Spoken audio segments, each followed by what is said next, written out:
বিশ্বের ১ নম্বর ব্যাটার তবুও টানা ২ ম্যাচে শূন্য অভিষেক শর্মার লজ্জার রেকর্ড। বন্ধুরা, আপনারা যদি দেখতে চান তাহলে ভিডিওটি শেষ অবধি দেখতে হবে, চ্যানেলটিকে সাবস্ক্রাইব করে রাখলে লাইক দিতে হবে এবং নোটিফিকেশন বেল আইকন দাবাতে হবে। সানরাইজার্স হায়দ্রাবাদের ওপেনার অভিষেক শর্মা আবারও 0 রানে আউট হয়ে বড় প্রশ্নের মুখে পড়লেন। ১ বছরে ৭ বার ডাক টি-20 ক্রিকেটে এই লজ্জার নজির গড়ে প্রথম ভারতীয় হিসেবে রেকর্ড বইয়ের নাম তুললেন তিনি।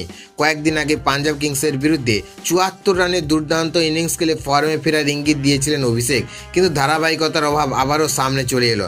পরের ম্যাচে 0 রানে আউট হয়ে সমালোচনার মুখে পড়লেন এই তরুণ ব্যাটার। পরিসংখ্যান বলছে ২০২৬ সালে মাত্র ১৮টি টি-20 ম্যাচ খেলে ৭ বার 0 রানে আউট হয়ে ফিরেছেন অভিষেক। এর আগে ভারতীয় ক্রিকেটে এই রেকর্ড ছিল রোহিত শর্মা এবং সঞ্জু স্যামসনের দখলে, যারা যথাক্রমে ২০১৮ এবং ২০২৪ সালে ৬ বার করে ডাক করেছিলেন, তাও ৩২টি ম্যাচ খেলে। তবে আশ্চর্যের বিষয়, এই ব্যর্থতার মধ্যে আইসিসি টি-20 ব্যাটার র্যাঙ্কিংয়ে ১ নম্বর স্থান ধরে রেখেছেন অভিষেক শর্মা, কিন্তু তার এই ওঠানামা পারফরমেন্স দলের জন্য বড় চিন্তার কারণ হয়ে দাঁড়িয়েছে।